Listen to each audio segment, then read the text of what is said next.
Hello everyone, I'm Professor Geek. Welcome back to my channel, and welcome to my review of Batman Noel. I have wanted to review this title for a while. It's an older piece, and it is just gotten away from me each Christmas or whatever, but I'm finally making time for it this year, and it is one of my favorite Christmas reads, absolutely. Bermejo, Batman Noel, and you might recognize this Batman suit as we go through and take a look at it, because this is still the look. This is the look that Bermejo is using on the current Batman Damned title between him and written by Brian Azzarello. So you might recognize that and his treatment of Gotham City and his artwork or whatever. Bermejo is a beautiful artist. Batman Damned is a horrible, horrible title. It's just an awful, dark, misery-riddled thing to slog through, so I don't recommend that at all. That's Brian Azzarello's doing.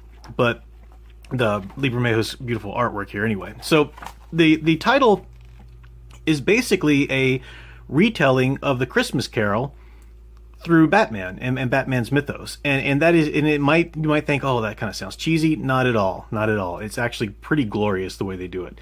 So first, I should say that I am a huge fan of A Christmas Carol. The original novel or novelette, whatever you want to call it, by Charles Dickens, is just, it's just magical. I mean, the man just really wrote such a profound story that has impacted culture since then, just like crazy. And I've got my favorite version of it up here, the Scrooge with Alistair Sim.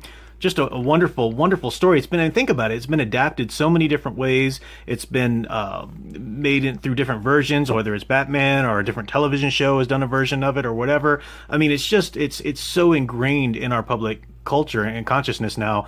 People know, even if you don't know anything about Charles Dickens, you know about the spirit of the Christmas past and present and future. I mean, people know that general format there. So it's incredibly ingrained story in our culture, and I'm a big fan of that to begin with. And I love Bermejo's take on it in this Batman universe, because I won't give away the entirety of it, but I will tell you that Batman is the Scrooge character. He is Scrooge here, and the Bob character, you find this out as soon as you begin reading the story here, is a criminal. This was a henchman of the Joker's, and he is being used. Batman's using him to lead him to the Joker, and in doing so, that actually puts him in danger. And you find out things about this villain, just a little henchman. He's just doing things because he needs the money for his son or whatever. So Batman's being a bit hard. And I love this because you've got this story opens with a Batman, and this is, I should say, it's not in any kind of continuity. It's its own little continuity story, so it's not supposed to fit into pre-crisis, post-crisis, whatever, any of that kind of stuff, pre-New 52 or whatever like that. This is Batman, and he's made him in the current status quo of this a very hard-edged Batman, typically the kind of Batman that your average idiot tends to prefer nowadays. So, and I hate this kind of Batman, utterly hate it. But I love it in this work because this is the Scrooge Batman. This is a Batman that is in need of being altered. And in this suit, I hate this suit design, to be honest, but it works in this story because this suit is a result of the hardened Batman, the darker Batman who's more brutal and less caring and all of that kind of stuff. So he's got a more armored suit and a more badass this and that. And that's, and look at that. I mean, that's the kind of Batman that your average idiot likes, in nowadays comics. Oh, Batman's got to be a badass and he's got to be, no, he's not beating up on people, just to beat up on them. He can, and he will if he needs to, but he's going to beat up on innocent henchmen and terrify them or whatever. He's there to terrify the criminals. He would be caring. He has a heart. Get over it. I hate this, anyway. So I love this story because this story argues for that. This story truly does argue for that. And so why is he so hardened and brutal in this story? Well, it is because Robin's death. And I guess this is just supposed to be Dick Grayson's Robin. This story doesn't really take into account the Robins that came after or anything like that. But you've got this is the life he had, and that is the suit that he wore in his happier days with Robin and everything like that. So I like that. His past was colorful. He had a heart, and that was what Robin brought into his life. And if you know anything about the Robin and Batman dynamic, that's what Robin exists for. He's supposed to be there to balance Batman's darkness with light, and that's just a perfect understanding of the mythology that this story does. So it's so well done. The ghost of Robin ends up being the Jacob Marley type character, coming and telling him that he's going down a dark path, since then and everything like that. I won't give everything away. We do have characters posing as the ghost of Christmas past, future, and present. And I will tell you, though, because I just can't not, that Superman stars as our ghost of Christmas present. And Lee Bermejo is just done a glorious representation of Superman. Look at that. That is just a gorgeous, gorgeous rendering of Superman. It's perfect. It is absolutely everything Superman should be in terms of the treatment, the coloring. I love that he has just warmth just radiating out of Superman's body. And that's makes sense to the story here too, because he comes along because Batman has a cold and he's getting really bad, like to the point of pneumonia, and that Superman has heard him coughing and he's coming there to help him and give him a hand. And just look at him, just warmth radiates from his body. He very much, even though in this story he's not a spirit or anything, he's just Superman who he is, coming there to help his friend.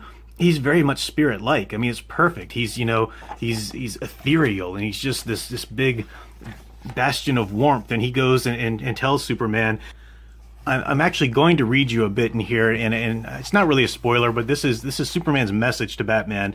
And this is just so perfect. It absolutely nails who Superman is, and it nails who Batman should be. And it's exactly the kind of message that this darker, brutal, like Batman that people tend to prefer nowadays should hear. So Batman is like I said, he's wanting to use this henchman who's just a father trying to provide for his son, wanting to use him as bait to find the Joker, and that's putting his life in danger, basically. And Superman says, I think there might be a better way. Let's go. I need to show you something.